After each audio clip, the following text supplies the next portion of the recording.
For a long time we've been able to make buildings that look good. We've been able to make cars that look very real. The level of realism goes up and up and up. With the previous kind of technologies that you'd use, like facial motion capture, we didn't really ever feel that we could pull that off. You could never really tell whether someone was lying or not. With this technology, what you see is what you get. I'm always happy to help the LAPD.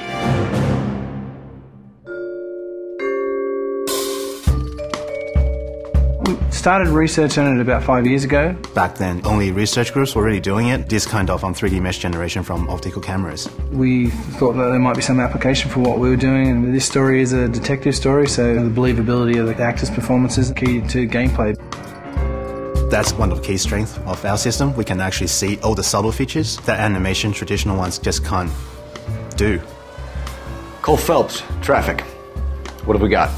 It's really acting a scene in two parts, the motion capture and then the motion scanning.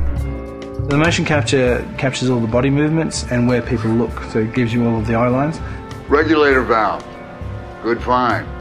Then we move over to this studio where an actor would typically go into makeup in the morning and then have their hair done in a 1940s hairstyle.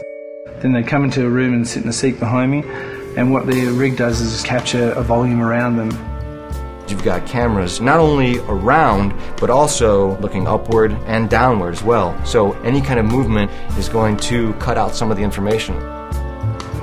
And they deliver their lines, and as they talk, they get processed and turned into 3D.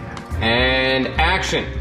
So the guys' names that I've been seeing doing the repairs on the heaters, they're fully licensed and accredited. We go from 2D videos to 3D meshes. I think you're lying, Rasic. I think some of your men aren't fully licensed. To compressed versions for the game. I think some of your men aren't fully licensed. You're desperate to cover your sales. The level of detail is just so high that they're just like a real person in life. You're gonna lose your wife and probably end up in the big house. I hope she was worth it. Being in the depth analysis room is a process that most people have never experienced. It's such a new technology. It's a constant close-up is what it is, but it's a close-up from 360 degrees. There's something pretty special about knowing that you will be recreated, but in another type of form. I saw myself today. Blow it off, Cole. These artsy-fartsy types always get a little flighty. It's me. LAPD, drop the weapon! Hey, you think I'm some kind of nut job? What proof have you got? A big theme of this game is dishonesty and to detect when people are lying. You couldn't have done that in the past. Why are you lying to me, Varley?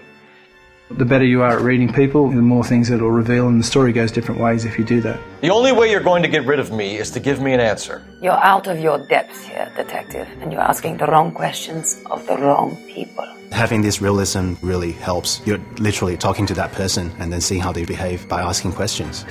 Why did you kill Mrs. Terrellson? I have no recollection of the people I have killed. So what if I took a look around that car? You can't be accusing me of nothing. You've got the wrong guy.